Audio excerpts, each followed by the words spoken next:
And welcome back to another Devy Game Day. I am SC Romero, the Devy Mastermind of the Fantasy Football Universe, here with two special guests to talk to you about the top 25 matchups and players to watch in today's college football. Great matchups today. We have a question I'm going to ask my two guests at the very beginning, but all that right after the intro. Listen up closely, let the games begin. Top pick sleepers every week I spin. The FF universe here to help you win.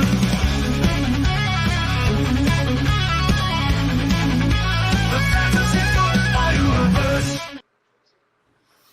And we're back with another Devy Game Day episode, joined today by two fellow Devy enthusiasts here in my guy Spencer and then JT Holiday, as y'all know him, and with Sleeper as well. Gentlemen, how are y'all doing today? I'm doing great, man. Doing great. Got a good slate of games. JT? There you go. I think he has some technical difficulties going on with his camera right now, but we'll bring him back in when he's able to come back in. But yeah, man, I mean, we do have some good games going on. You know, a lot of players to watch. We're getting closer and closer to the end there of what's happening in college football. Before we kick off the matchups, though, I want to ask y'all.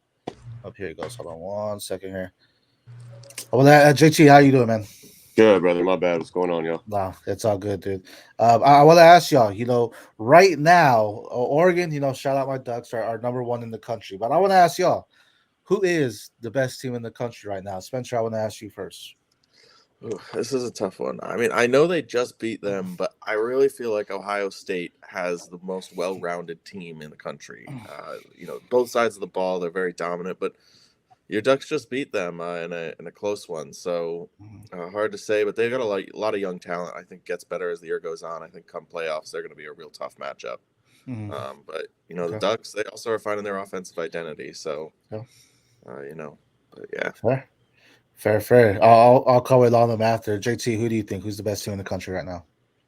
I mean, I can project and try to, guess, but I mean, realistically, I don't want to take anything away from the Ducks because y'all have earned that top spot, and I think y'all deserve, to be said that y'all are the best team in the country right now. That win over Ohio State was huge, man. Fair point. The Ducks, I have the OSCFB Nation. I talk about them all the time. They're doing phenomenal things. Don't get me wrong. They definitely grown, and that's something that Coach Lanning in Oregon has said. Growth and just building our identity. And he's said it multiple times, like our week one self isn't going to be the same team we are at the end of the season, right? And we're seeing that. They're a team that's consistently progressing. They've had some scares here and there, but at the same time, it's been like, okay, they've gone better and they made the stops when they need to. I think their defense is coming together and it's been a big part. So I do like that take as the Ducks number one. And really until the tape against Ohio State was Denzel Burke. We're going to talk about him today. Just got torched. They were just tearing him up. And he's arguably one of the top defensive backs in the country, and he just got dominated in that game. So a lot of season left to play, but Oregon is number one, and Ohio State still looks good. Georgia looks strong, right? You have LSU coming together. Bama potentially still has a sneaker in there. You right? Miami, Clemson, all these teams that still have opportunity to make a name for themselves still, and especially with the 12-team playoff happening this year, a lot of good stuff can happen. But let's go ahead and get into our games here. And speaking of Denzel Burke, number one is Nebraska at number 4 Ohio State. Ohio State favorite minus 26.5. Nebraska, as y'all know, has top QB in the freshman class and Dylan Raiola, depending on who you're asking. I like Lagway more, but Raiola still looks good. A lot of people have compared him to future Patrick Mahomes. He has that kind of gadget feel, the good throws. He has a strong arm, has some good wide receivers. They have a former Oregon Duck and Dante Dowdle there. In Ohio State, what's not to talk about? For like Spencer said, top to bottom, both sides of the ball, they have playmakers that can make things happen and change the tide of a game at any given second. But JT, let's start with you. What's your thoughts on this game? Well, I mean, honestly, Nebraska, the last couple of weeks they just look like they've definitely run into some bumps in the road. I'd say a lot of young talent. So obviously you're going to have some hiccups. With young kids. Matt Rule's building something there, but I expect Ohio State to kind of, come in and run right over them. I like the future for Nebraska. I like what they're doing, but they're not going to be able to stop the run in this game. I think Ohio Yeah, State runs all over them. for sure. Spencer, thoughts?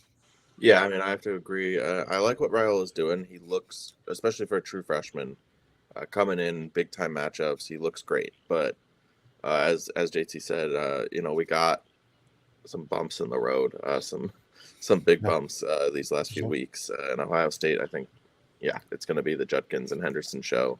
Yeah. I didn't see Peoples come off and rips them off. So, um, Mhm. yeah, I don't think they'll have to throw in the second half if they don't want to. Yeah, speaking of Nebraska bumping the road, last week they got towards, was it Indiana, who they just like by 40 points, and I don't think they put up 20 in that game. But it's Rayola looks good, but I think we're starting to see those freshman hiccups, right? And the future looks bright, right? And this year, it wasn't expected for them to, really be where they're at right now either. So it's really good that what they're doing. But as every freshman, it's like, okay, yeah, you're a freshman. We're seeing that, right? So I think the defense can come up. Like I said, Denzel Burke needs to show out. They know they have a great wide receiver in Nebraska and Isaiah Neora and the field stretcher and Jamal Banks that can definitely take advantage of Burke. And maybe if they can take advantage of him like Oregon did, maybe that's a way that they can sneak in. But I think Ohio State should cover this, especially coming off a bye week, I do believe, for them as well. So they're rested, they're rejuvenated, and they're ready to go. So this one should be Ohio State all day, and Nebraska, I think, is going to continue to go down their season colors, if you will. This one, moments before this Devy GameDay, I saw Des Bryant tweet out that Navy, number 24, upsets Notre Dame, number 12. Notre Dame is favorite, minus 14. This is gonna be interesting. I know Notre Dame is good. Notre Dame they're 6-1, right? They had their hiccup early on against Northern Illinois. They bounced back, but this Navy quarterback here in Horvath is doing some great things. He's leading the team. Maybe this is why Notre Dame partially wins because they just shut him out. But I mean, 880 yards passing, 10 touchdowns, 621 yards on the ground, and 10 touchdowns. That's gonna be the tell the tape for them. If they can stop him, there's a shot. But I mean, Navy hits on all cylinders. They're doing good. Granted, who they playing, I guess you could say. Riley Leonard looks mid at best. Will Collins, Jeremiah Love, JT. I know that's one of your guys. One of your running backs that you enjoy watching. I think y'all just made a trade for him, if I'm not mistaken. Superstars. So we'll start with you, Spencer. What are your thoughts on this one? Yeah, this is a tough one, but I think Blake Horvath is still somehow underrated. As you said, I mean, 10 touchdowns through the air and on the ground. He's kind of having a historic season. I think he should be more seriously talked about as a Heisman candidate. But this is just not your normal military academy season for both Navy and Army, frankly. Mm-hmm. But Navy especially doing stuff through the air. Mm-hmm. They don't do that normally.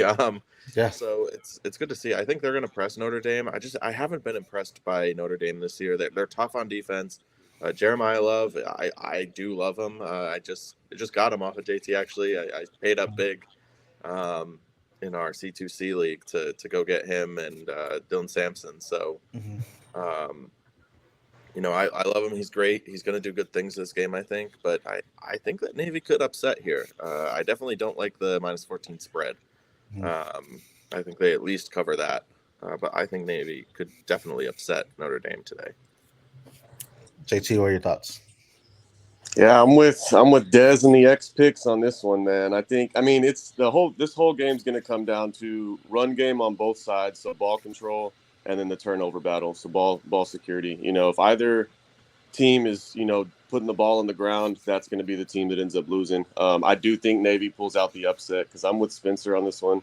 Notre Dame, besides the running game, just hasn't really been that impressive to me in their wins. They've squeaked out a few. It's been kind of sloppy. Riley Leonard, I know we talked about it last week, but he just hasn't really impressed me at all. I mean, even going back to his time at Duke, I haven't really been big on him. So yeah, I mean, I'm expecting Horvath and Navy to, basically counter the Notre Dame attack and just keep the ball, on the ground, try to control the clock and, play clean football. I think Navy pulls this one off. Fair. Question before I talk about some Navy guys. Who are you big on at Duke, JT? Not so. Kyrie Irving. Hey, there you go. There you go. That's For funny. those that don't know, he's a North Carolina fan, so that was a trick question for him. Um, with Notre Dame, they have some fighters too. But you talk about defense. I mean, let's talk about Navy's linebacker Colin Ramos. This guy's a stud. He actually 68 total tackles is more, almost double than any Notre Dame person right now. Again, just dominating. He had a game where he had 20 total tackles in the game, and he's had 4 with double digits. So he's someone that's going to get all over the field and just make sure he's closing in and helping his guys bring the ball carriers down. So that could be another tell of the tape if he's able to get after Jeremiah Love and make sure he's not getting any kind of big runs there as well. So I think Navy as general, because they're Navy, we're not talking about them as much. But as Spencer said, Horvath, Ramos, some definitely game changers on their team that can make big plays and change the tide for them as well. The next game, this one's pretty interesting as well because it's Washington at 4-3 versus number 13 Indiana. Indiana favorite -5.5. We've actually been talking about one of their guys in Rourke, Indiana's quarterback, and how we feel about him. I think he's doing some great things. He's looking nice. He's helping them, right? They're 7-0 right now, so the Big Ten is just looking stacked where it's at as far as some competition there. Then you have Elijah Surratt as their wide receiver. Coleman is a running back that's coming out for Washington, and then not to mention another guest on the Devy GameDay show, Denzel Boston. That's Tom Harvey. He keeps talking about him as an underrated guy who just has a lot of talent as well. So this one, I don't know. Is this the way Indiana's first loss? What are your thoughts, JT? I mean, I could see, and I like Washington a lot. Obviously, we're talking about a program that is kind of operating with the wheels greased right now. The wheels are turning in Washington. They've got young guys coming in to replace that national championship contender last year. They've looked good so far, even at 4-3. Indiana, I don't know, man. Every week they seem to just surprise me, and even when I'm betting against them, they hold it down. So I'm not going to bet against Rourke this week, especially at home. That's 5.5. 1 touchdown cover. I think Indiana's got this one. Before we get to you, Spencer, we have a question from L. Smith. Thank you for joining in. Can Michigan State upset Michigan tonight? I think it's very possible, man. This Michigan team just looks very not even mid at this point. They just look like they have a lot of things not going right for them right now. This will be a battle for them. I do like Michigan State as well. Nick Marsh, is a prospect I think we're going to be talking about in 2027 in the draft as well as a wide receiver that I think he could take advantage. The benefit is Michigan has a good defensive line that can shut down the run game completely. If that has to happen and they have to lean on Aiden Childs or whoever is playing at quarterback for Michigan State, that could be a huge for them. Do y'all agree with that though? Yeah, I mean, Michigan State. Yeah, I think Michigan State could pull this off. Michigan has looked terrible, just downright bad. Yeah. Which is what happens when you can't cheat, I guess. All of a sudden, you don't know what's coming. No, it's jokes aside. I mean, really, Michigan State has looked good. Their defense is so tough, and as you said, Nick Marsh is balling. Class of 2027. Yep. You can get those picks, and you need wide receivers. Get those picks. It's the next wide receiver class. Yeah, it's going to be 12 straight wide receivers in the first round. No, it's so I think that it could upset. And honestly, as good as Michigan State has looked, it's really more about how bad Michigan has looked. Right. 100%. That's JT. Yeah, I mean, I think if Michigan's handing the ball off to Mullings, they should be able to control this with the running game and the defense. But I really want to see. I know you mentioned that Childs. Did you say Childs might not be playing today at quarterback? No, I said whoever they have at quarterback, but yeah, Childs. I want to see him because this is obviously a big one. Michigan State, Michigan. That's a huge in-state rivalry. This is a big one for like the alumni and all that kind of stuff. So I really want to see how Childs looks. Against that vaunted Michigan front seven. For sure. Yeah, that could be a huge test, right? He showed off some good things at Oregon State. He showed off some good things here. He's also had his flaws, so I think this could be heavy test when the pressure is on him. Well, what are your thoughts here, though, on the Washington Indiana game, Spencer? So I think Rourke is out today with the thumb injury. That's true. Which is unfortunate because his stock was rising up quickly. Washington is one of those teams that I think they should win this game with Rourke out. I mean, Indiana's played great on both sides of the ball. They're not just their quarterback, but I mean, it's short notice to kind of plan an entire new offense without that. And they've really won on the back of Rourke and what he's brought. So, but I mean, Washington goes out and beats Michigan one week and then loses to Iowa, with Iowa putting up an unprecedented 40 points. They never do that. Like the next week. So I think they should win, but they're such an inconsistent team, which ties back to all new faces, youth movement. Yeah. But I think that they could pull this upset off. It's not what I feel confident about, though. Yeah, this was, maybe that's the tell of the tape you with Rourke. I completely forgot about that injury, and that could be something where it's definitely Washington should be able to do this, right? I mean, we could have Tavion Jackson, I think, coming in as quarterback potentially, but yeah, that's huge, and that's going to show how big of an impact Rourke is for the team in general. Next one, Battle of the SEC, Oklahoma at Ole Miss, number 18. Ole Miss favorite minus 18.5. Ole Miss has lost 2 of their last 3 games. Those 2 losses, though, were both by 3 points. Oklahoma, they were having some quarterback issues. They went back to Jackson Arnold, and he's looking okay, right? He's can play mid. He has a lot growing to do. But what are y'all's thoughts on this game? I mean, Jackson Dart has looked. He's had his struggles. We know Trey Harris is there. Ole Miss has a solid defense. They can still pull it out and potentially get into the playoff race, but they have to win out really to even make that. But Spencer, what are your thoughts here? Yeah, so I think Ole Miss should be able to pull this off and cover the spread. Jackson Arnold coming back in. He was just that Oklahoma team has been so inconsistent. They've dealt with so many injuries. I think this is a lost year, and they just have to focus on developing Jackson Arnold for next year, trying to convince him to stay there, not transfer out.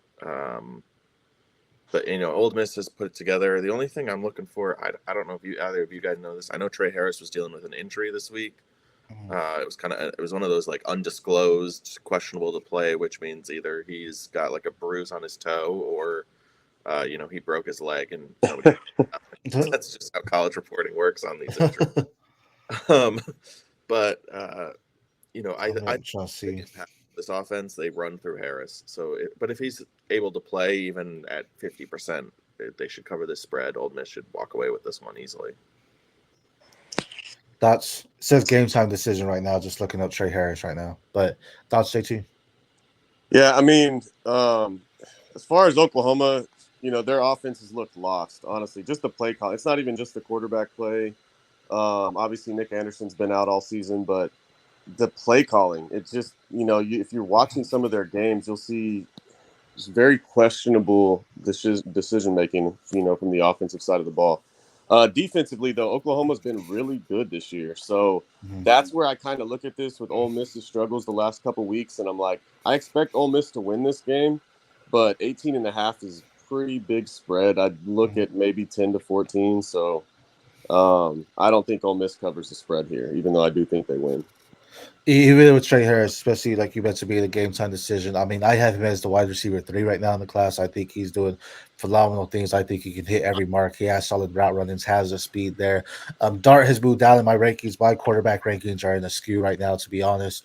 Just with everything happening with Quinn Ewers, Beck looking god awful. Not awful. He looks like, all right, you're a quarterback, but I don't know if you're a franchise quarterback at that next level, right? So Dart, same thing, it's just, again, just going crazy. That's a whole nother topic, though, for him. Oklahoma, you hit on it. I mean, they have what I think might be the only linebacker taken in the first round.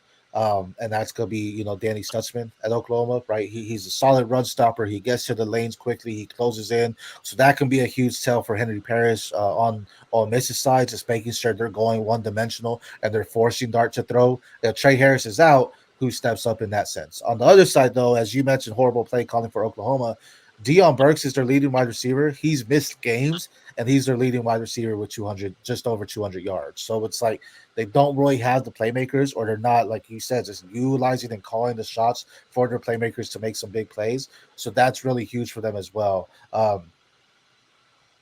Here's a question here. not gonna try to pronounce the name. I apologize. But any advice on who to start shit for tomorrow? Ask us the questions. We'll answer them for sure here for you. So whatever your roster is, let us know. We'll answer them for you. But also we have our live start shit show tomorrow. Every about an hour before kickoff, we're live to FF Universe. Some of us guys are together, so you can also tune in there. Make sure you're subscribing so you know when we're going live. But that's gonna be big from Ole Miss. Again, needs to win out. They have Georgia still later in the year, so they just need to win out if they want their playoff hopes. They're probably gonna get a bowl game, but they need some time there. Next, One thing real quick, sorry, on Stutzman, just go- because you mentioned him, dude, every time I see that guy, doesn't he just the neck roll, everything? He brings back that classic 90s middle linebacker. Like, yeah, love that guy. I'm really excited to see him. that's so spoiler. It's not a spoiler because I kind of posted on X-ray, but I think Cowboys take him in the first round. I think Oof, I think I know people are like, oh, they'll get a running back. and Be linebacker at real. the first is tough. Be real though. It's Jerry Jones. He's not going to go after and get a running back there. He's going to wait day 2 or something like that. I just think they go after him as the top linebacker and they just try to get something new for that defense, especially with all the Parsons things going on. Maybe Parsons isn't there next year, so they're going to need someone in that middle for them. But they have Overshown, former Texas Overshown guy looks too. great right now too. So Yeah. that's very possible. But that's my take is I think he goes there. Speaking on top teams though, Illinois number 20 at Oregon number 1. Oregon favorite minus 22.5. So to tell the tape here, we're going to talk about Jeanty a little bit later because I have some things to say about Heisman's. But the tell the tape is Oregon's defense has turned it around. They are not the same defense that we saw at the very beginning of the season. They're really not the same offense. The offense is coming more in stride. They're protecting Gabriel a lot better, which is huge. The Fighting Illini, though, are looking really strong as well. 6-1. This is a huge match for them to go out there and do it. Luke Altmaier doing some great things as well. 1,500 yards passing, 65% completion, 15 touchdowns, 1 interception. Caden Fegan, we know, can be a threat too at the running back position. So they have some things that can go well for them. I just think Oregon's defense is going to be a reason why they contend for a national championship because the defense is hitting on all cylinders. We don't even have the best lineman that we had going in, Jordan Birch. He's been hurt. So who stepped up? We've had Mateo Ugalele, brother of DJ, stepping up. He's doing some great things right now. The defensive backs, Nico Reed, who was even, let's say, talked about a lot during the offseason, is stepping up and closing down on wide receivers. Not to mention Jabbar Muhammad, Jeffrey Bassa. Their tackling's getting better. Everything, Oregon is clicking on all cylinders. They need to get better in the red zone. That's their only struggle. So if they can't score in the red zone, that's going to be huge in national championship competition. But I think Oregon should carry this. What are your thoughts here, JT? Yeah, I mean, I expect Oregon to win this game. The thing I'm looking forward to most is, a guy that we've talked about, a guy you just mentioned, and Luke Altmaier. We talk about him as an interesting C2C guy, a guy that you look at as a possible NFL draft prospect. This one you can circle. This is the game right here that's going to be all over his NFL draft film.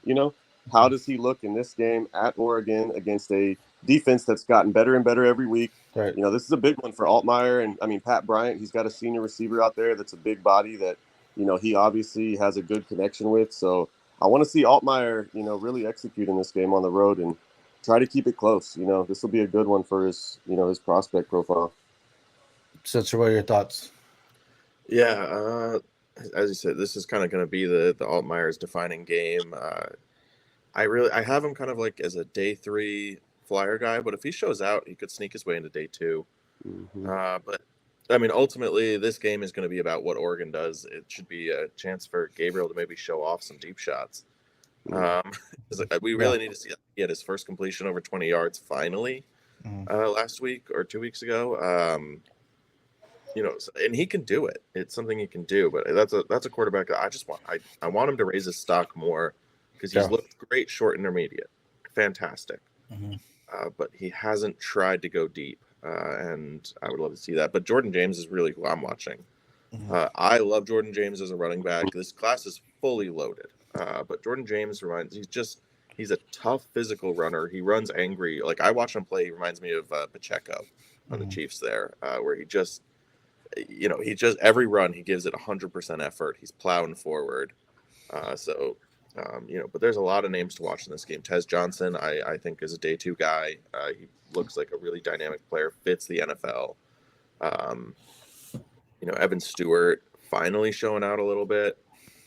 So I just hope that Oregon kind of keeps the momentum. I think they should cover this spread just because of how good they are as a team. And Illinois is good, but they're not anywhere near Oregon's level. And I see, I think Taught You asked, we got the start-sit question if you want to put that up. Yeah, no, for sure. We're going to get to that here in just a sec here. I agree with everything y'all said, though. I mean, these are games with Outmire where it's not about winning or losing. Of course, if you win, you definitely elevate.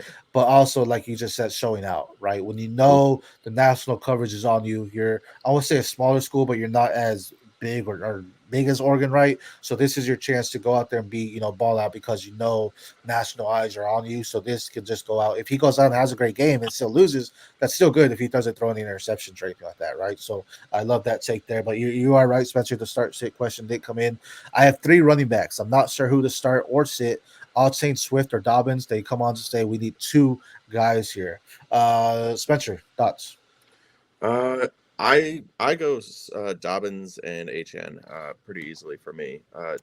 The Saints defense just isn't what they used to be. They're a lot older. They're not covering the run very well. I think running backs, they're 26th or 27th against running backs this year in FPPR. So Dobbins hasn't looked great. He's started to maybe show that, like James Robinson, you come out strong off of the Achilles surgery and then you start to lose it. And he's also a very good running back. He knows how to play the position, and this is a great matchup for him. So even a little hobbled, even a little step lost, I think he's going to probably get into the end zone this week. He might even break off like a half decent run, maybe 20, 30 yards. But and then HN with Tua back, I expect him to fully blow up and have a good shot. He's going to be a plug and set and forget guy rest of the season, so long as, knock on wood, Tua's health holds up. Swift is fine. I like a flex, but he's so inconsistent. It's really hard to know what he's going to do, and I feel really good about those 2 guys this week. JT, different thoughts or same thoughts? Fairly similar. I mean, I'm right there with you on A-Chain. I think, set and forget type guy, especially with Tua in the lineup. I have Swift over Dobbins this week just because, Spencer nailed it with Dobbins. The last few weeks, you've seen the efficiency, decline week after week. And that's just something you see with, post Achilles. Swift has really looked good over the last month or so. He's kind of been awesome. So obviously any week he could have a dud because that's the Swift we're used to. But I don't know. Chicago seems to be gelling right now. The offense is getting better. They're coming off a bye week, so I'm expecting Caleb to be even sharper. I'm starting Swift over Dobbins this week. Fair enough. I actually have Chain right now at 13, Swift at 14, and Dobbins at 17. Y'all hit on with Chain, especially if Tua is back. That whole offense, Tua is back. I don't wait for it to start the offense. Like, I know that there's, I've seen people bench Waddle, I've seen people bench Hill these past couple of weeks, but with Tua's back, I mean, even Tyreek Hill came on to say, you start that, we're running the train up here, or whatever he said. So you're starting him. Odds too. I'm starting Mostert too, right? I think that's a good one as well if you have him. Swift, it comes out to the matchup. At Washington, Washington's defense is vulnerable. They can give up big plays.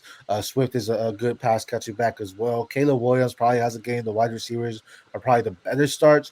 But with Dobbins, New Orleans just can't be a stout defense. They can't stop him as well. And as y'all mentioned, he's just being a little bit more inconsistent. So I was saying earlier, he's a sell high candidate. I think right now you try to, package Dobbins in with someone and try to upgrade that running back position for you as well. Maybe go out there and get a David Montgomery. If you can, I would get Pollard right now. But those are some picks I would think you should try to trade in for just because he looks good. I know they don't really have much outside of him. Maybe you can throw in Cavani Widell if he gets the snap share. I think he could do good, but he needs that. So right now, if you can, I go get rid of Dobbins there for you. But appreciate the questions there. Again, sorry, I'm not going to. Sosa taught you, I guess is how you say it. Nice. I was, overthinking. Sometimes you don't need overthinking, but appreciate you asking questions. Sosa taught you. We're always here for you. One thing I wanted to touch on real quick with the Dylan Gabriel thing that Spencer mentioned with the deep balls. So what I noticed last week when he was getting Stewart involved, he looks a lot like the way you take deep shots, like the way Dak Prescott does. He doesn't have the arm strength to do it. It's all about like Chad Pennington, where it's about the play call. You know, you're throwing the ball when they're 25, 30 yards down the field, and then they're taking it the rest. You know, that's how the deep shots kind of work. So, I mean, really, it's just about the creative play calling with Oregon, you know, getting those shots in the 25 to 35 range where he can hit them on the money, you know? And I've said it before with Dan Lanning. We saw a lot more of Ohio State. He hasn't opened up that full playbook. I think he's being smart. He's like, we're gonna get to the playoffs and we're gonna wait till we get there because we've seen times where it's the Ches Johnson show. Then we've seen times where it's Evan Stewart. Against Ohio State, we saw it was both of them. Purdue, they didn't even need to do that. People are like, "Oh, Purdue, watch out for them." They blew out Purdue. That was embarrassing. But it's like they're opening up the playbook more and more with what's his name? I'm trying to blank. Gabriel, excuse me. You're talking about Spencer, those deep shots against Ohio State, those deep balls, 20 plus yards, 4 for 4. So that was granted on the Ohio State secondary, not necessarily coming to, but that's just showing again they're opening up the playbook a little bit more, and it comes down to the protection. The line is getting better at protecting Gabriel, and when that's there, he's feeling good. He's not kind of folding under that pressure. He's actually saying, "All right, I trust my guys; they're protecting me. I can wait and then take these shots for my wide receivers to get down there as well." Because when Evan Stewart's rolling, I mean he's rolling. Let's just say that. Let's go on to our next one. I guess the surprise team in the Big 12 here. BYU at 11 at UCF. UCF -2.5 though. As y'all know, we have a UCF guy in RJ Harvey who looks really great.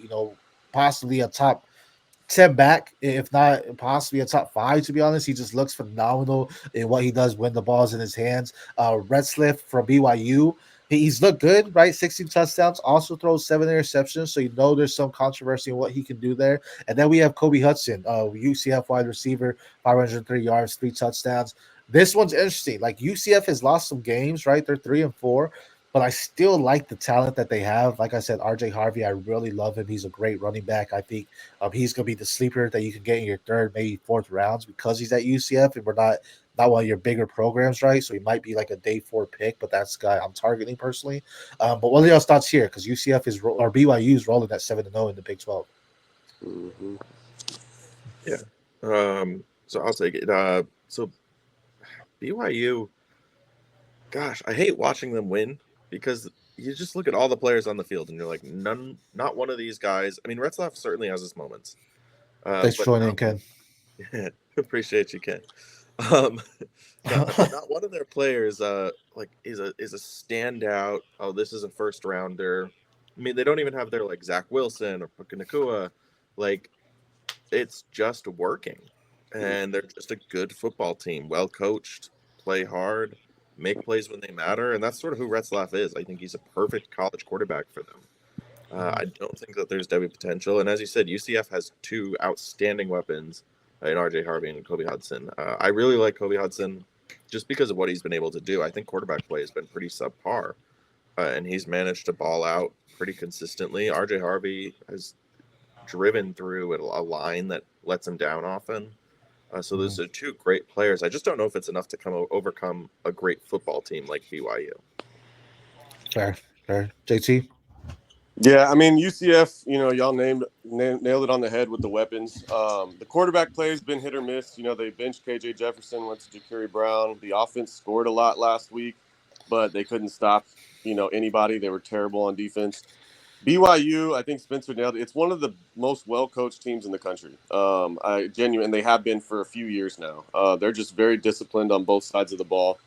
I think BYU wins this game. So as far as covering, I'm betting against the spread there. But yeah, I mean, I don't know what to say about UCF. They're weird because I want to bet on them. I really like their offense. They just week to week, they're either not moving the ball or their defense can't stop anyone. So I can't bet on them to win this one. And against SMU, they won by 3, 18-15. That was in week 2. Against Oklahoma State, they won by 3, 38-35. So it's like, all right, those tougher competitions. Oklahoma State, I guess, isn't tough, but still, that's it. But then against Kansas State, who was ranked number 13 at the time, they beat them 38-9. So they've had But outside those 3-point games, they're blowing out every other team just about. So again, just really coach everything's working right now.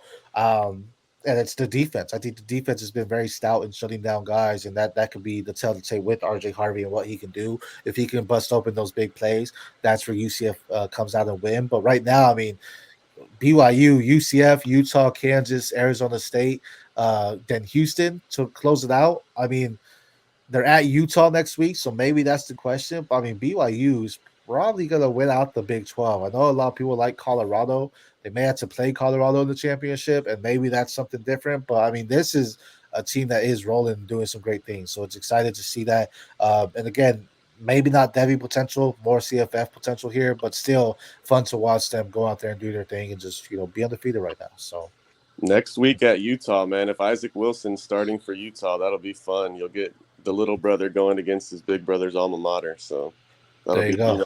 See some sideline trash talk. I guarantee Zach Wilson will be there. Oh, yeah. That'll be fun to watch. That'll be fun. And then, I mean, that could be until he goes in there and says, look, man, y'all should have took me too, but y'all didn't. So I'm here now. Next one, though, we have is going to be Missouri number 21 at Alabama number 15. Alabama favorite minus 15.5 here. Alabama has really struggled the past couple of weeks, right? They've just looked. They look good, right? But then they had their win against Georgia, and it was like, okay, this is a team that's coming out. But now they've lost 2 games. Well, they lost their first one, right? It was week. Let me go to a schedule.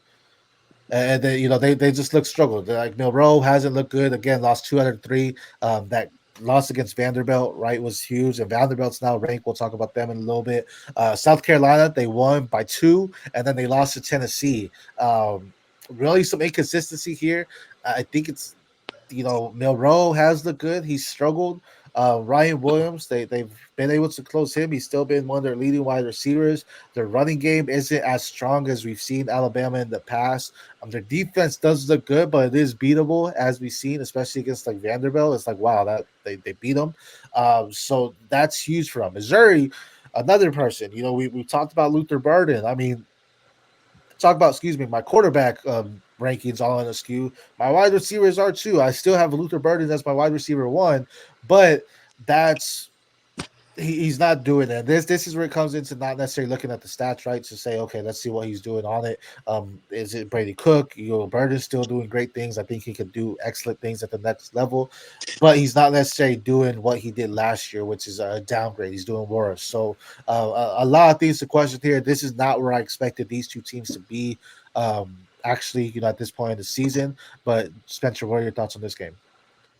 Yeah, so I think Brady Cook is going to be out for this game also. So a few quarterback injuries, but Pine has looked a little bit better than Brady Cook at times. So it'll be, I don't think it's a huge downgrade for them at quarterback. As you said, though, Burden, I really want to see him show out because Weiss is still kind of like outperformed him. And Weiss is a good wide receiver, but he's not anywhere near Burden's talent level, so it shouldn't really be that close. As for Alabama, Milroe is, I almost think that he's just a better coach Joe Milton. Like he's got all the tools in the world to pop off, and he looks great at times. He's got better touch than Milton, obviously, but it's all tools right now, and the inconsistency is going to keep driving down his draft stock. I still have him as my QB1 of the class. I'm not confident about that, and that's really just because I don't have really any like high-end first-round quarterbacks. Cam Ward is pushing, of course, but he's another guy, inconsistent. I know you talk about that all the time. So, but yeah, the Alabama just doesn't look the same. I think DeBoer is going to get too much hate for what was actually Saban's issue of not going to the portal and not recruiting enough. They're just reaping a little bit of not using NIL for a couple years there. Fair. Jalen Monroe is not a first-round quarterback. JT, go ahead. Your thought. I'll say more after that, but I want to hear what JT has to say. Well, I mean, as far as this matchup is concerned, both of these defenses have been weird. They'll have really good weeks where they keep their opposition under 10 and they just look dominant, and then they'll have other weeks where it's a shootout and it's 38-35 or so I don't know what, I want to say that it's going to be Alabama's defense shutting down Missouri, who's, had problems at quarterback. But is a tough one, man. I think Alabama wins this one. I don't know what to say about their defense because their defense has been so hit or miss this season.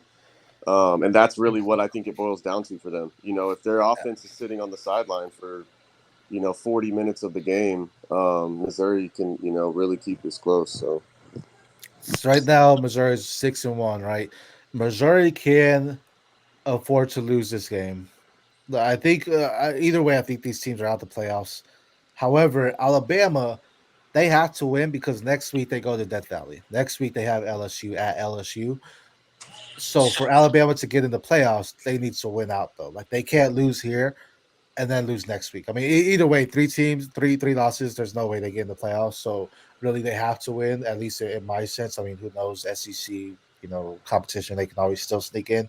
But either way, this is a game. It's at Alabama, so they if they lose, I mean, you just kiss it goodbye at that point, right? You got to start fresh and say, okay, what are we doing for next year at this point in time as well?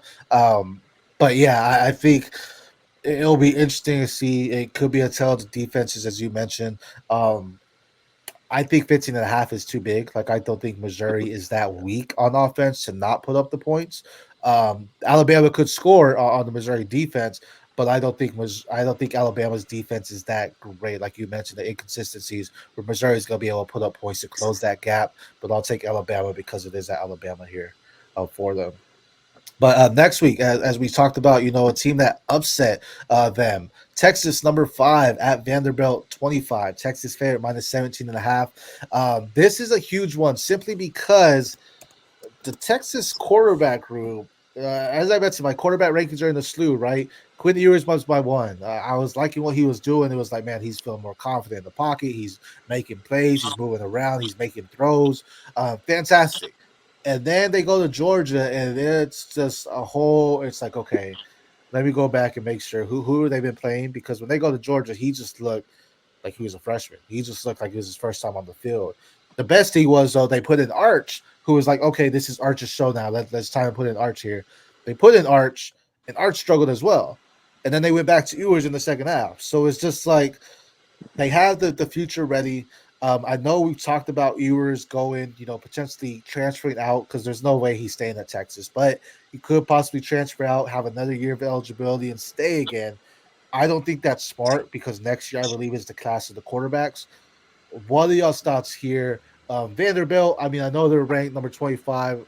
To my knowledge, there's not anyone really like Devy. They're going to be an upset team that could probably ruin Texas's dreams of competing, but sorry, Vandy, I just don't see much on the roster as far as saying like, okay, here we are. Here's a top prospect to be watching out for. But what are your thoughts here on just the matchup and the quarterbacks, JT?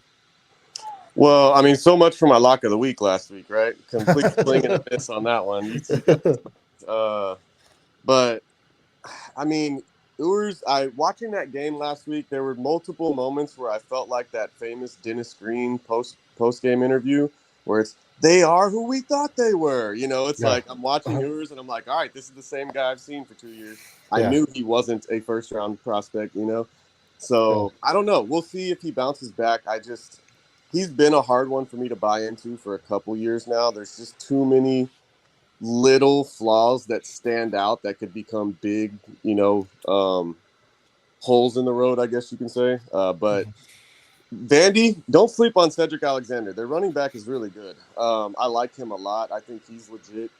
And, they're a weird team. Like you said, they've already beat Bama this year. So, I don't know. If they can control the ball with Alexander, I'm not saying they're going to beat Texas, but, Texas's quarterback play has been weird. I don't think it's on Stark. Stark's a really creative play caller. He's going to get his guys in, opportune positions to make plays.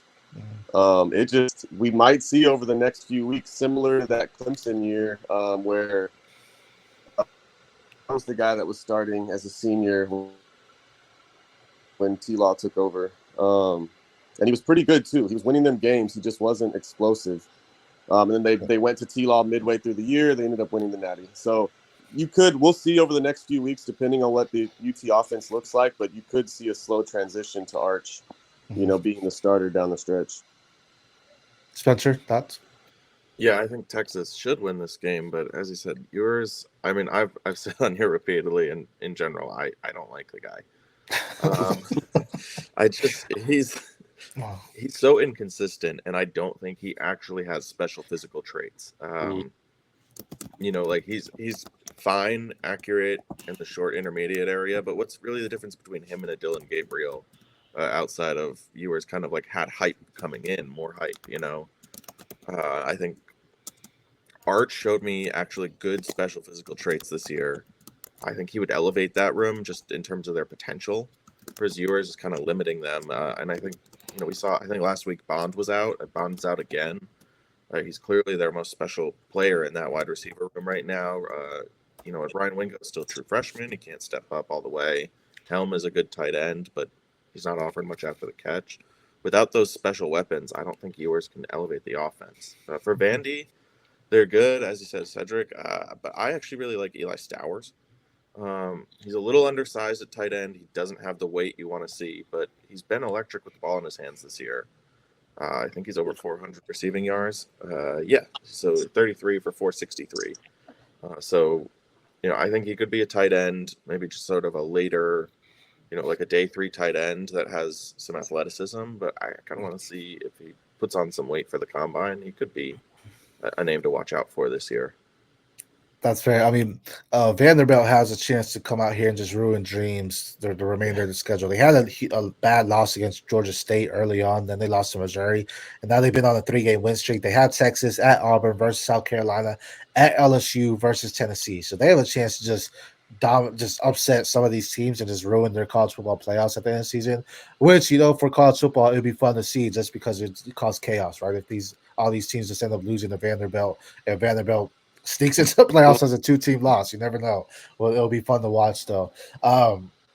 Quarterbacks, I mean, it's interesting because you want to see Ewers go out there and ball, right? But at the same time, if they end up losing again, I think you go into Arch. I think it makes sense to, because a 2-loss team just makes it harder. They can, even a blowout loss like they did against Georgia, it's like you can argue, okay, it's Georgia. I mean, Georgia's the number 2 team in the country, right? So you can kind of scratch that off and be like, okay, it was a top team. That's not that bad. But they have to win out, right? To just show, okay, we are dominant, and maybe Georgia just caught them on their bad week. It happens all the time. So that'll be something to watch, that progression for Texas. The defense didn't look so great either, though, against a Georgia offense that, again, has looked kind of mid. So, I mean, that was huge and concerning as well, not just the offense, but the defense. They were dominating the beginning of the season, every game prior to that Georgia game, and then they just let up, and so that's huge to watch there too. Next one here, the Battle of Florida State at Miami, number 6. Miami favorite -21. I know we talked about Cam Ward. I think, JT, you have him as first-round prospect. Spencer, you're saying he's rising your board to be the potential first-round prospect as well. I've mentioned I love Cam Ward. It's the inconsistency because we've seen him do it at the front half of the season. It's in the second half now, and he's continuing to still do it, which is great. This kid, I think, has the best work ethic out of the quarterbacks in this class. I mean, he truly is someone that I don't think he takes anything for granted, in the sense that I think he puts in the work because he knows, hey, this is my chance to change my life, really, right? Change wherever he grew up from, just change the outcome of his trajectory, right? And just say, look, I have control of my destiny. I need to go out there and ball. I need to go out there and put in the work. He has the team behind him. Players love to play with him. He's kind of like almost Jameis Winston to me as far as the locker room hype. Like, I feel the team just is excited to play with him, which is something you want in a quarterback. They just want to go out there and do their best for him, and he's making it fun for Miami. This has been the best we've seen Miami in so many years, and Cam Ward is because of that. Florida State, we saw with the hiccup last year, missing the playoffs and then the 4-round playoffs, and then now they're just not looking anything near great. What are y'all's thoughts here? Start out, Spencer. Yeah, this should be a blowout. It shouldn't even be close, especially all the contention around. I mean, teams want to beat Florida State this year because of how much they were, just crying about not getting into the playoffs last year. Then the playoffs are reformatted. They're like, oh, now you can't keep us out. Well, I don't think they're going to struggle keeping you out this year. It's not even a decision. So I think Miami should blow up this game. I think all kind of 4 of their like premium weapons are going to pop off. We finally saw Damon Martinez start to show a little bit of something. I don't know if he was dealing with injury early in the year or if he just needed to get into the flow of the offense or if it was just a blip. But he looked really good last week. So I mean, I would expect another maybe like 50-point effort from Miami today. Florida State has nothing. They're losing recruits left and right. It's not looking good down there. Yeah. I mean, honestly, yeah, Miami's going to put a 50 burger on them. It's not even just the talent discrepancy. These two schools hate each other. There's such a long last. I mean, this is North Carolina Duke. This is Ohio State, Michigan. This is big time. That Miami wants to embarrass the Seminoles for sure. And, they're going to, I think. Cam Ward, honestly, when you were talking about comparisons, just mental makeup. I'm not talking about physical traits, but just mental makeup. The guy he reminds me of a lot is Baker Mayfield, man. He's always the underdog. In his head, he's the underdog in everything. The incarnate word to Wazoo to now Miami. Baker Mayfield being a walk-on at 2 different schools. It's just he seems to always see himself as that underdog, and I think that's what gives him that competitive spirit in basically everything he does. And I like that. I think that was one of the selling points for Baker Mayfield for me when he was coming out was the fact that I knew he was always going to compete. Cam Ward's that dude, man. He's going to compete no matter what. So, yeah, I love him. He's my QB2 right now in this class. I think he's a, surefire top 10 pick. So, Miami, puts up a 50 burger and they embarrass the Seminoles today. Do you think Miami still be ranked higher than 6 right now? That's tough, man. I mean, they can beat anybody in the nation, but their defense has so many holes that it's just they're a team that they could be upset by some bad teams, on any given week just because they can't stop anyone. So I think 6 is a good spot for them. I could see them as low as 8 and as high as 3, so right there in that range is good. What do you think, Spencer? Yeah, Louisville really pushed them last week, and Louisville is obviously the best team in the country, beating the BC last night. No, but like Louisville, they're a good team, but they're not a great team, and they that game was played real close. Their defense is going to hold them back if they can't figure it out.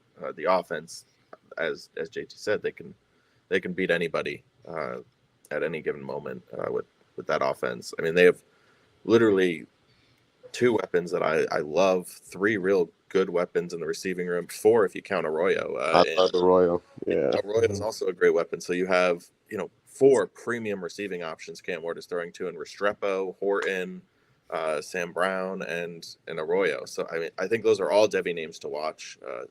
They've really kind of come out lately, and I think that keeps them from beating. But I don't think above 6. 6 feels right.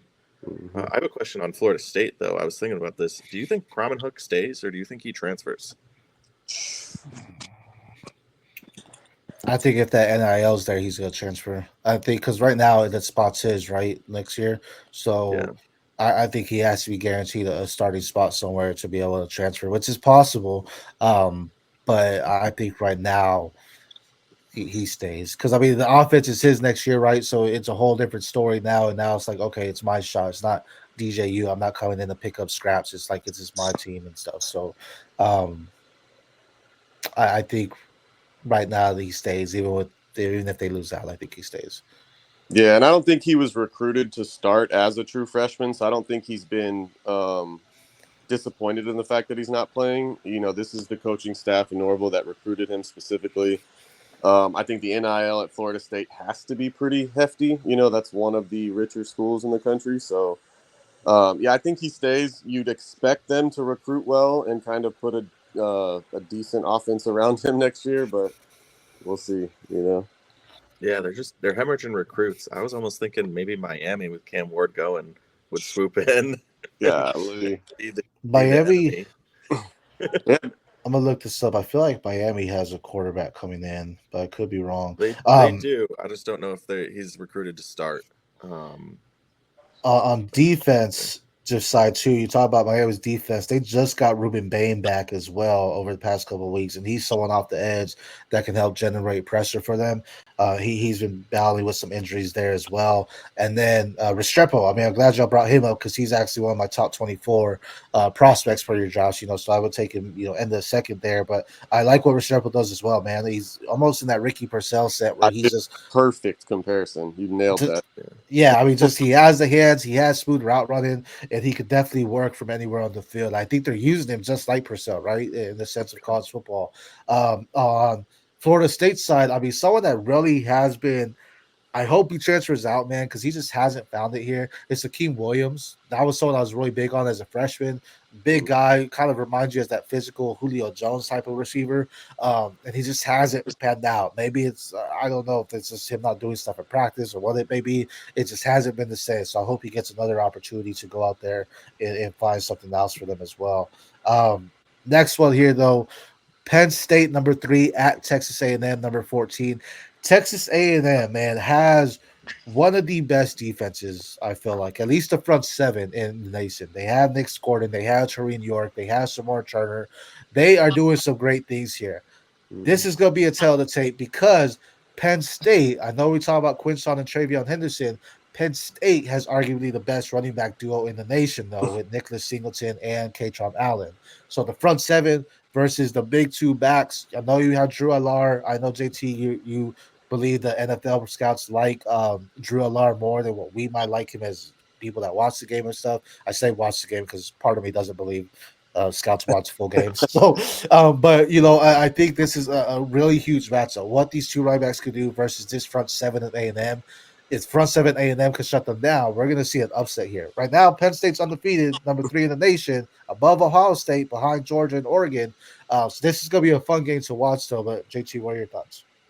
I mean, as far as the focus of the game, you nailed it, man. The battle in the trenches. That Penn State O-line versus that A&M front seven.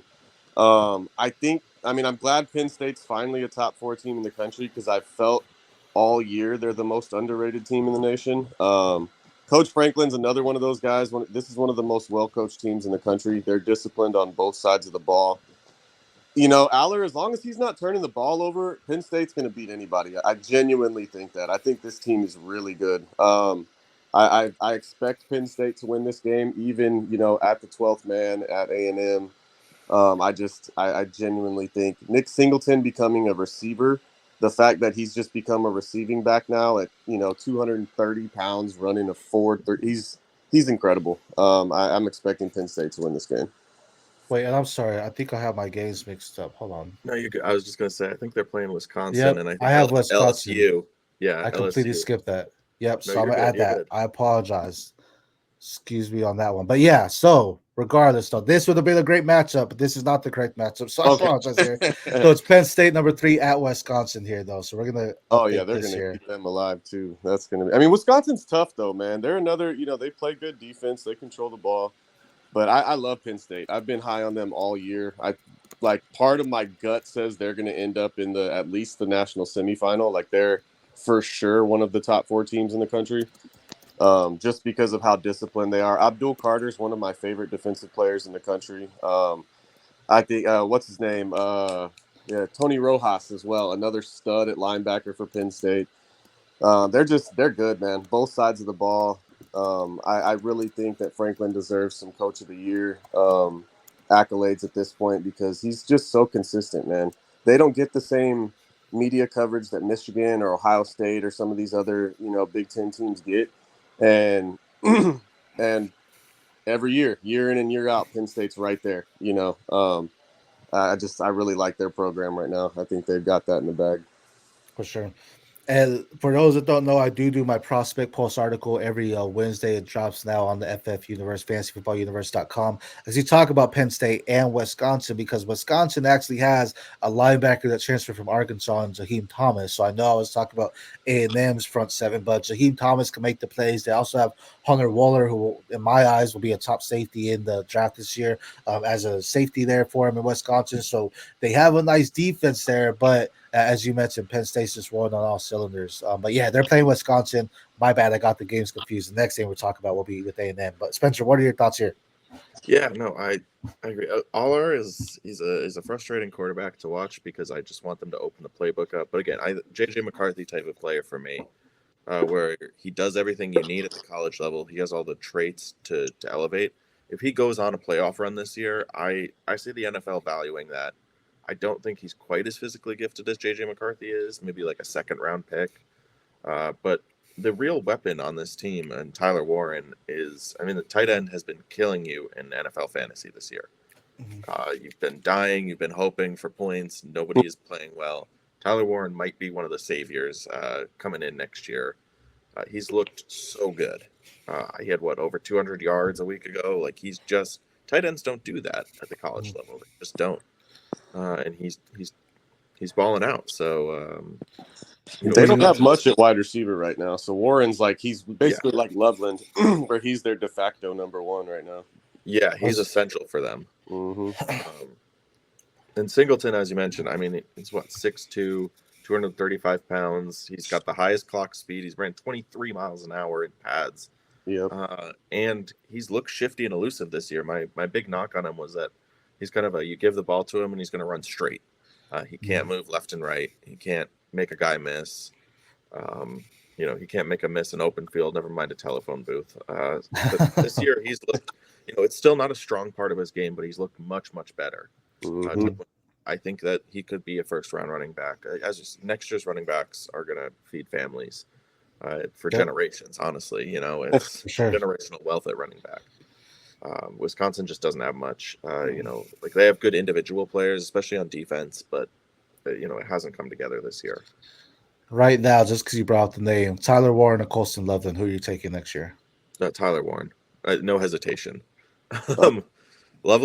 Every time I watch Loveland play, I'm like, this is an okay tight end, but I don't see the special tight end. I just don't. Maybe fair. I'm mistaken on that, but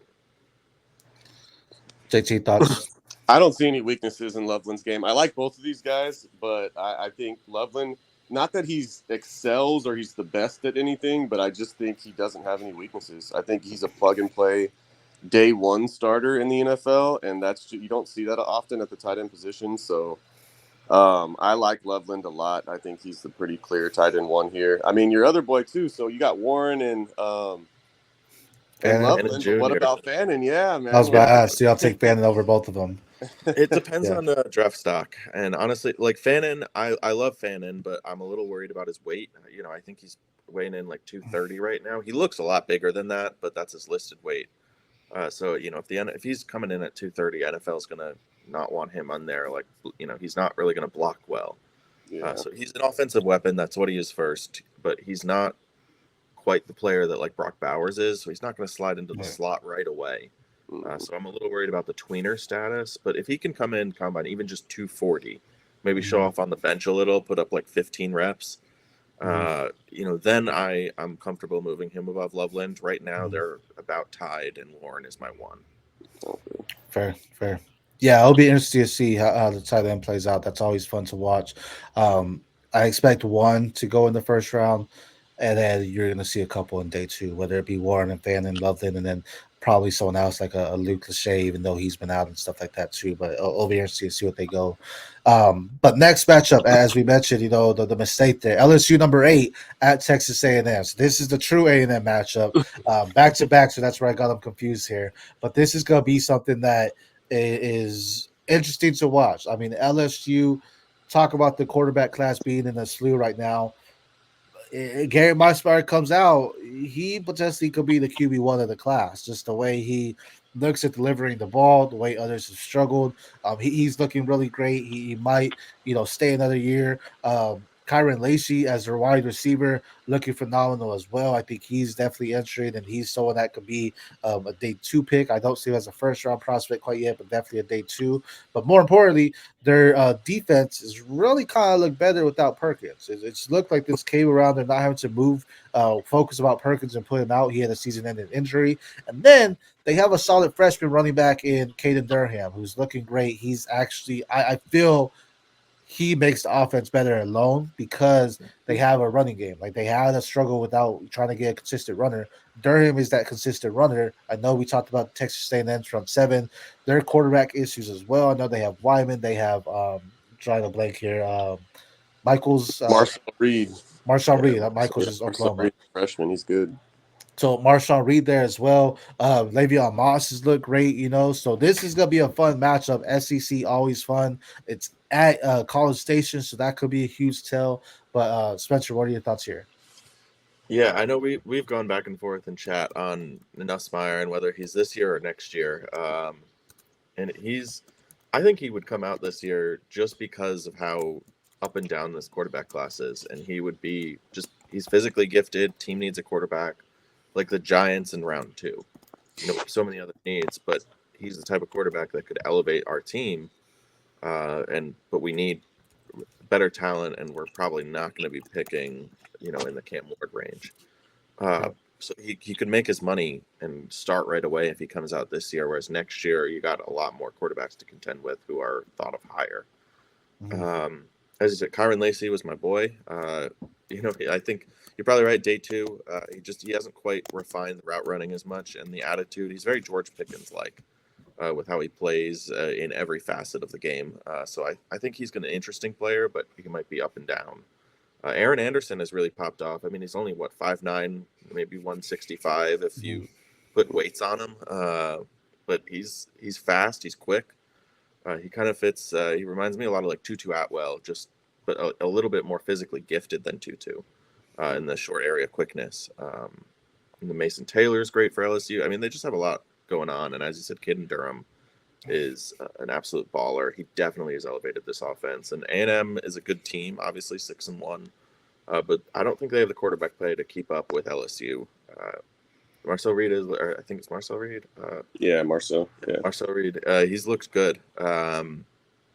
Wegman has looked bad. So Reed brings that dual threat dynamic to that team in a way that keeps them in games. I -1 at Texas Station. Yeah, I think LSU wins this one.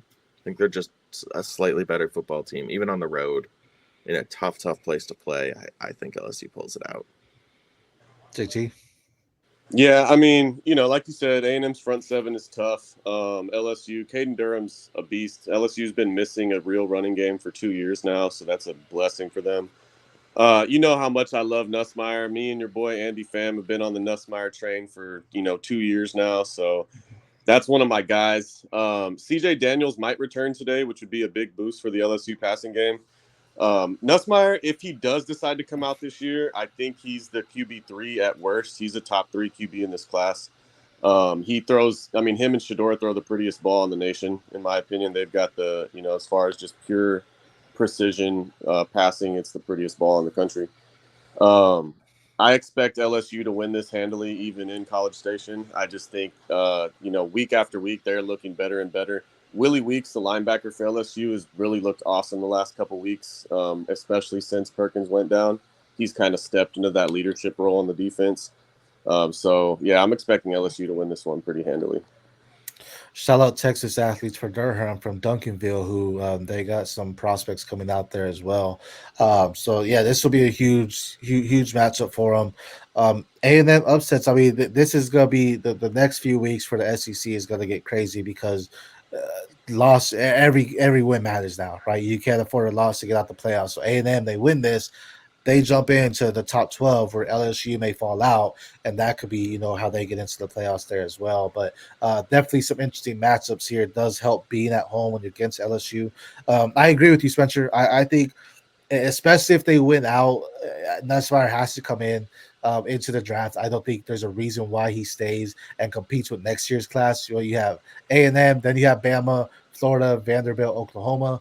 3 of those games are at home. So if they can win out, I think why stay? Because I think he just puts himself in a first round talent where next year you're competing against Nico, Arch, some of the top prospects there and potentially other ones as well, that it's going to be huge. Where here, I think he can be that unquestioned one if he continues to ball the way he is. So it'll be fun to watch him as they progress there. Next one, another Big 12 matchup. Kansas at Kansas State, number 16. And Big 12, I mean, Kansas is looking horrible. I think they only have like 2 wins or something. But they just don't look good at all, which is pretty bad. However, their running back looks really good in Devin Neal. But on the flip side, Kansas State has a really good running back in DJ Giddens. This is going to be a battle on which running back can, go through the holes quicker, which running back can, put the points on the board and bring their team down and move the chains. This is going to be a fun game to watch in that regards on what they can do. Kansas State has a good secondary as well. So if Devin Neal goes out there and balls, I mean, I say that, but he's had 100-yard rushes and they still lose. So, I mean, Kansas State should win this one. They're 6-1 right now. They're dominating all courses here. Again, talk about Big 12. The Big 12 is kind of up for grabs, even with BYU undefeated. So it can still happen. You still have Colorado come in, even though they're not ranked. They can, or they might be ranked now. They might be in the top 20. But you can have them come in as well. But I think Kansas State should handle this. Avery Johnson, DJ Giddens is going to be too much for the Kansas defense there. But either way, fun running backs. You talked about, Spencer, earlier that this running back feeds class or generations. I agree. But what are y'all's thoughts on this game? JT, we'll start with you. I mean, the last couple weeks, Kansas's offense has looked better. Jalen Daniels, especially, has looked like the guy from 2 years ago that I thought he was going to be. He's really efficient as a passer. When he's on, he's like an 80% completion guy. He's just sharp. And the last 2 weeks, he has been. So I'm not expecting Kansas to win this game by any means. I think K-State rolls here. But Kansas can put up some points if Daniels is sharp. Love both running backs. Giddens is the truth. I also think Kansas State has a really good tight end room. I think they have 2 tight ends. That one of them, Oakley, something like that. And then maybe that's both of their names. But I know they have 2 really good tight ends that I like as well. So yeah, I think KSU rolls here. That Avery Johnson Giddens, backfield combo is just hard to defend against. Spencer, thoughts? Yeah, I honestly I think Kansas State has the same offense that Kansas has, but better. They have the dual threat quarterback in Avery Johnson versus Jalen Daniels, but I mean Avery Johnson's looked like he's stepping into his own. He's been really good.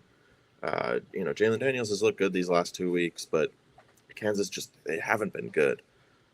Devin Neal I think he made a mistake coming back. I think he would have been good to come out last year and go to the NFL. Not that he's played poorly, he's played very well, but with how bad Kansas has played and how good this class is, I think he's lost some steam, whereas last year he would have been probably a day 2 guy. And Giddens, I mean, you can't say enough good things. He's been explosive. He's popping off. He's the best player on the field every time he's on the field. So, I'm really excited to kind of see him ball out. It's going to be a battle of running with the quarterbacks and with the running backs. No real wide receivers to talk about on either side. And the defenses are strong on Kansas State side, not on Kansas side. So I think I think Avery Johnson has a good day. I think Giddens has a great day. And Devin Neal, maybe he gets involved in the passing game today, but it's going to be hard for Kansas to keep running all day, I think. I have Neal and Giddens both as top 10 backs. Devin Neal, I think about it, he's my RB4. I'm putting Singleton above him. I did have an RB3 for a while, but Singleton will be him now. And then I have DJ Giddens as my RB8, I believe. Where do y'all have these guys? Are they 2 top 10 backs, or what do y'all think about them? I go back and forth. I have Giddens in my top 10. I think he's around 9. Devin Neal, I want to have him higher, but he's stuck around like 11, 12 for me. I just, I can't move him. And it really isn't an indictment of him. It's just how good this class is. Mm-hmm. But I'm really high. As I said, like Dylan Sampson is a guy that I'm really, really high on. Trevor Etienne is rising up in this class a little bit for me. Mm-hmm. So there's just so many names. There's just so many names. Yeah, I mean, I think they're both top 10 backs in this class. Like y'all said, Neal's just proven he's one of those guys who we know just watching last year. This year on a bad offense, he still looked good. Giddens is one of I have him in, I think, every single C2C we're in. Like, that's one of my guys. So love Giddens. I think he's a stud. Man, Nick Singleton's my guy of this whole class. I'm fully bought in. there's a good chance by draft season he's my RB1 in the class over Jeanty. I don't care. Not because I think Jeanty's not great. I'm just big. And you give me a 4'3" guy that weighs 230 pounds and can, pass block. He's a good receiver. He's obviously a little more shifty than he was, in year 1 and 2. I'm all in on Nick Singleton, man. I think he's going to be an NFL stud. He's a pure runner. I think he's Chubb 2.0. So if he goes to Cleveland, I mean, you're just dialing him back in there. He's a good receiver now too. They're getting him involved in the passing game, at least two or three, and he's running a lot of those angle routes and stuff like that. So don't sleep on that part of his game, man. He's good. Oh yeah, no, he's gonna be great. I mean, you talk about Creighton too. I think he knows that competition is there, which just elevates him. Right now, just fares up. Giddens is actually my RB6 right now. So I have Junkins, Jeanty, Singleton, Neal, Hampton, Giddens right now. So next one though, let's go into this final game here. SMU 22 at Duke. SMU favorite -11.5. SMU dropped some. They have lost as well. They lost RJ Maryland. I'm pretty sure he's out for the season, who was their leading receiver. RJ Maryland, I think he's one of the more athletic tight ends in this class. He might end up staying another year just because he got injured now. However, if he does go, I think he's someone to watch. I love this kid's receiving skills, what he could do. He could block downfield as well. He's a solid blocker down the field for your running backs. Definitely love him. So that's going to hurt SMU. Duke has had their ups and downs, right? They looked really good. Then they lost some. Malik Murphy does look great, right? They've only lost one match. He was looking fantastic earlier on. Now 14 touchdowns, 5 interceptions. They really, their passing game isn't necessarily crazy or anything. It's really Malik Murphy just finding his guys and having the arm. But SMU made a change at quarterback, right? They have Kevin Jennings there now instead of Preston Stone. That was a huge thing when they brought in Jennings. He's been we talked about Avery Johnson stepping into it, or Marshall Reed stepping in as well. He's changed the game, the way the offense is played, a little bit more dynamic, a little more elusive as a playmaker, making those things happen. But what are y'all's thoughts on this game? Spencer, I'll let you start since we know JT's a Duke fan here. No, I mean, Duke has played, they've played well, but they haven't really played tough teams. Whereas SMU, I think their only loss this year is against BYU, which looked really bad at the time. But obviously now we're looking at that and we're like, well, BYU was a legit team. It wasn't a bad loss at all. I mean, that was a good team they were playing. Rashard Smith has really carried the load for this team, and as you said, Jennings has stepped in and been awesome. So I think this SMU team is the real deal. I'm a little worried about losing RJ Maryland, but I think they work through spreading the ball out on the passing side and then running through Rashard Smith, who's been great. I don't think that there's a ton of NFL, if any NFL, type of potential there, but he could surprise. I mean, he's balling out, so. I think they win this one handily. Duke, Malik Murphy just doesn't have it. I really liked him, and he's shown that I was wrong. Shouldn't have liked him that much. So now I'll let Duke's #1 fan take it away. Yeah. What are your thoughts, JT? Honestly, I think this game's going to come down to whether or not Malik Murphy can keep Duke in the game early, because SMU, they're just such a fast-paced offense that I think the Duke defense will gas in the second half.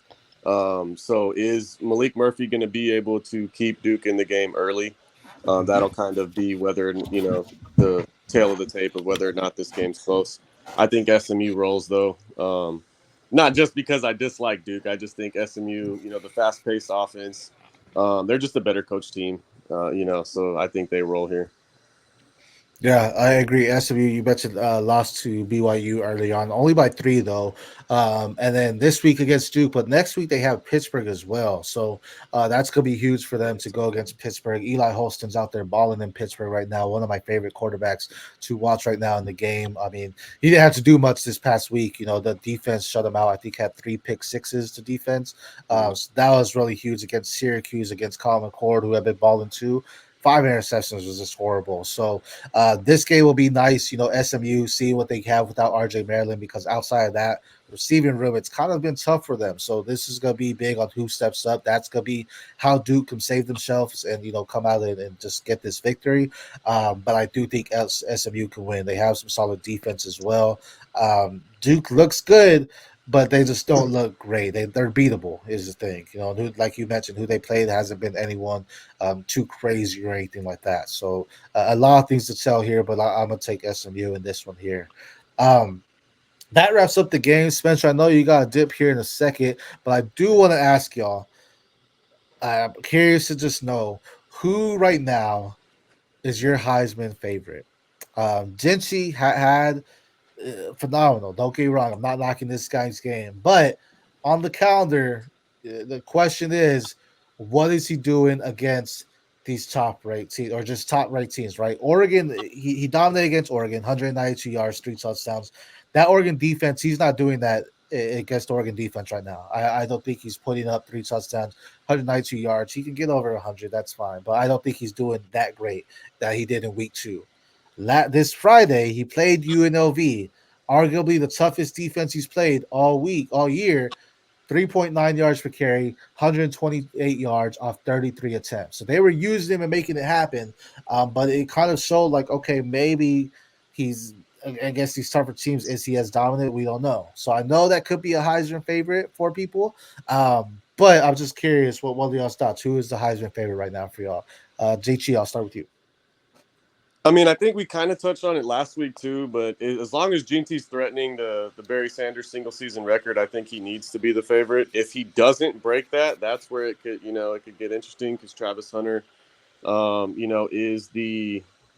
he's that dude, man. He plays both sides of the ball. It's hard to deny the impact he has on a game-to-game basis. But again, if Jeanty breaks the record, you have to give him the trophy. Yeah, there's no debating that. Road Just Travels agrees here. He says Austin Jeanty 100%. Assuming that's 100%. Spencer, what are your thoughts? Heisman favorite? Yeah, I still think Jeanty has it. I mean, he's just on pace to put up one of the most. I mean, it's video game numbers. At least the way I play video games. I know some people put up, but I'm not that good. No, I mean, he's putting up video game numbers. I know this last week was tougher, but I think that comes back to, like, again, watching the tape. He invites contact when maybe he doesn't need to, and I think against a tougher defense, he needs to learn you can not do that. He's 205, 210 pounds. He's not this huge guy, so what he's doing is crazy though. Travis Hunter, I know he's doing it on both sides of the ball. He's doing it great, but that quote he had where he's got 95 carries. What if I had 95 catches? And you stat it out, he still has less yards. Yeah, for sure.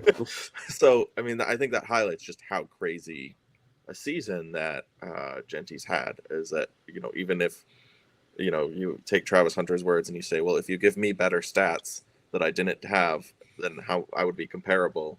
Like it's not there. I think the one guy who can challenge is Cam Ward. I think the one guy right now who can really step up and actually challenge him, unless we have a collapse from Jeanty, this 3.9 yards per carry holds up. I don't see it doing that. I think it was just a blip of a game on a Friday night. I think Cam Ward, if he keeps balling and keeps winning and pushes Miami into national title conversation, I mean, that stuff plays well. That narrative plays well. Even if he breaks the record, I think it's going to be a conversation because it's a quarterback's award to lose. Just clear, top 3 right now: Jeanty, Hunter, Ward. Would we agree with that?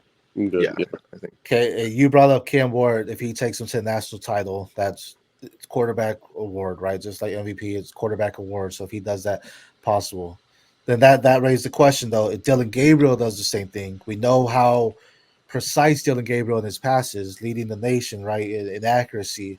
Does that elevate him to potential Heisman then if he ends up taking Oregon to the national championship and keeps up this accuracy as well? I think it's different there, because if Oregon goes to the Natty, it's going to have a lot to do with their defense, their running game. There's a lot of other reasons, whereas if Cam Ward leads Miami to the national title, he's probably throwing 4 or 5 touchdowns every game because he has to. So the numbers will look very different, and how they got there is different. Yep. That's where I think you give the edge to Ward over a guy like Gabriel. Yeah, I think Ward has the edge there, and I think Lanning wins Coach of the Year. Yeah, if he hasn't already kind of won that status, he's really what's making Oregon great. He's getting all that time to gel together, but he's protecting Gabriel and his flaws right now. Tony Franklin's still my Coach of the Year. I'm still voting. Penn State, man, I'm telling you. Yeah, I mean they're gonna play each other. I do believe. I think we have them. No, we don't. It'd be a Big 12 championship or a Big 10. And then last question though, and then we'll get out of here.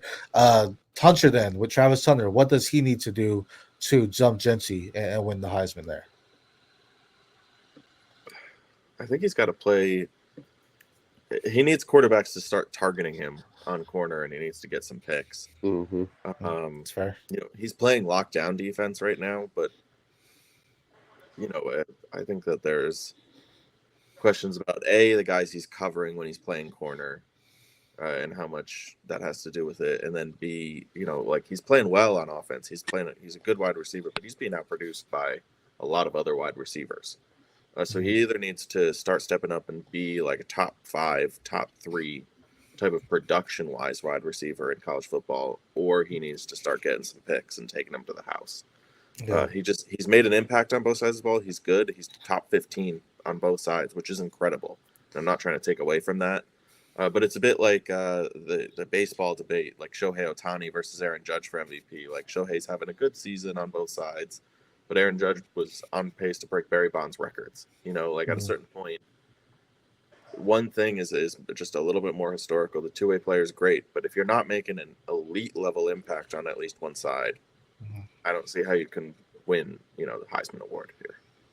Okay. It's going to be tough for Hunter looking at who he plays. I mean, they have Cincinnati this week. Again, they're not ranked. Then at Texas Tech, Utah, Kansas, Oklahoma State. So it's like there's not really any receivers that it's like even if you shut them down as a corner, it's like, okay, awesome. Like you should do it, right? Yeah. So and as far as the receiving end, these defenses aren't great. Cincinnati's 5-2 also, so it should be a good game. But it's like even if you're doing it, I mean, you can argue Boise State's not playing top defenses either. But again, it's not like you're doing it all, right? So I mean that could be it. But any thoughts specifically, different JT on what he can do to win?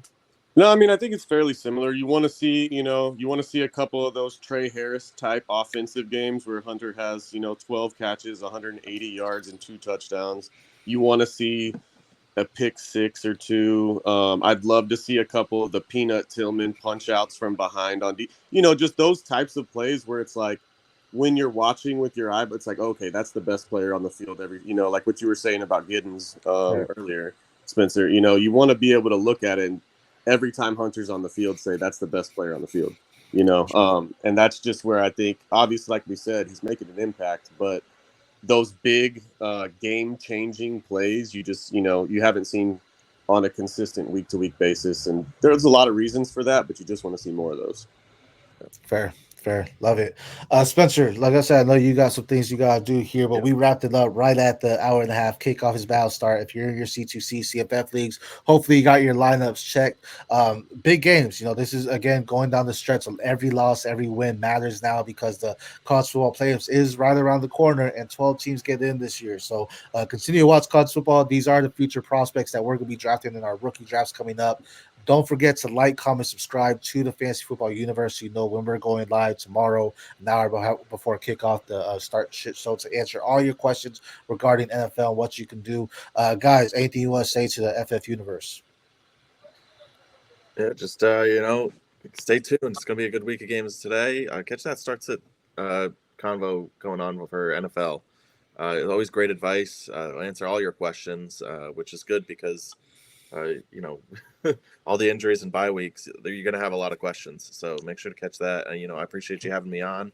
I got to run to a wedding, get myself looking a little dapper. There you go.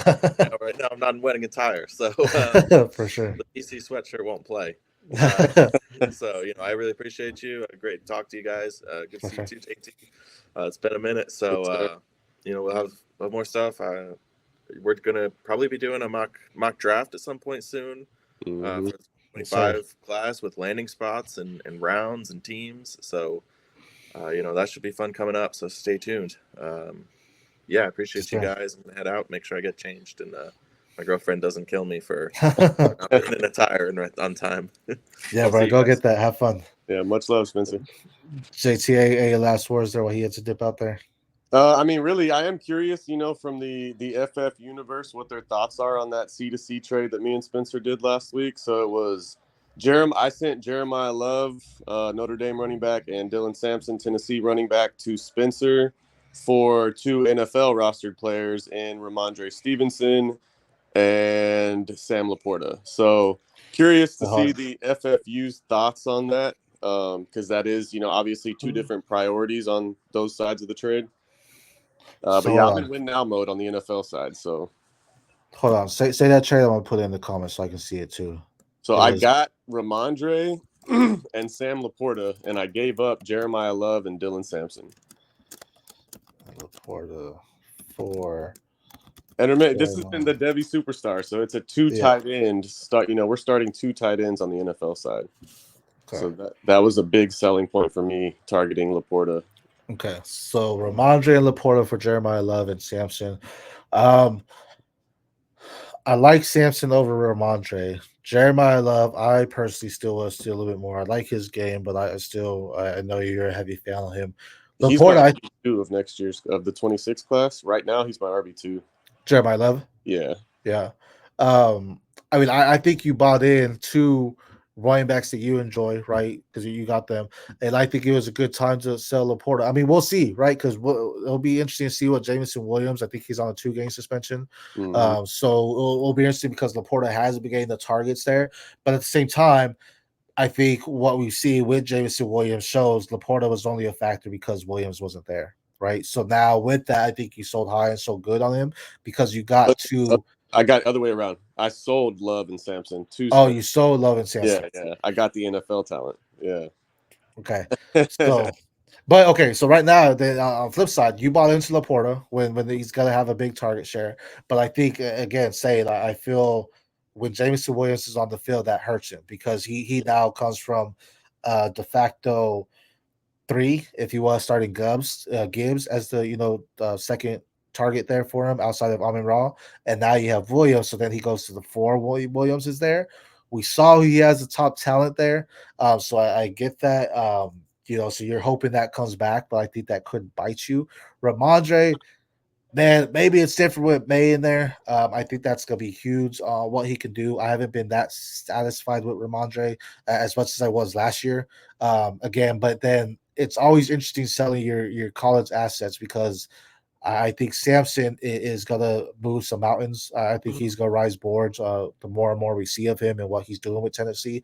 And Love, as I said, I want to see more of him. If he's your RB2, next year, that's fantastic. But with these, if you bought into win now, it makes sense. But I think you lost some valued pieces of the future, which is part of the dynasty, though, right? If you buy into win now, it's like, how can you make the trades to not necessarily hurt that future of yours? So we'll see on how it plays out. Sampson right now, I think, has worked his way into a day 2. He might still be a day 3 prospect. And Love, we just need to see it next year. Next year's class is a lot weaker, though, than this year. So that's going to be huge for him because he can arguably jump into, as you have RB2, he could be maybe the 1. Who knows? It depends on who steps back. So my eyes, I think I favor the Love and Sampson side, but I get why you did it on the NFL side. Again, starting 2 tight ends, it makes sense.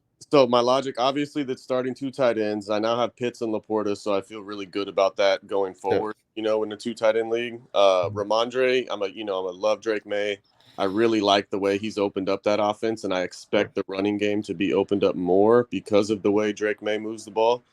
Dylan Sampson's my RB5 in this class, so I like him a lot. He's a top 5 RB to me, and then Love, like I said, is RB2 next year. So I know that I sold some running back assets, but I feel really comfortable with this trade. Especially with the depth at running back I had on the college side. I have DJ Giddens, I have Nick Singleton, so I have a couple other guys there that I feel good about.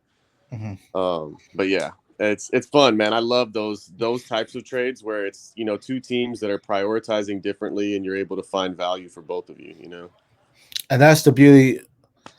How's it going, Jamie? Yeah, man. Thanks for joining in. I think we're doing our roundtable a little bit later, but then, as you know, our start shit so tomorrow as well, Jamie. So glad you joined though when you did. With this one here, this is good, but I agree. This is why I love C2C because it adds another avenue, another layer to strategizing. Where yeah, you can plan for draft picks, but now it's like, all right, we're just going after the players. It's no longer getting these. We still have a rookie draft. Don't get me wrong. It's people that aren't in your C2C leagues, but it's only 2 rounds compared to our 3 or 4 or whatever you may have in your rookie drafts. And now on the C2C side, you have these guys that play an impact. And now it's like, okay, how is their offense using them on the field there? What are they doing on the field?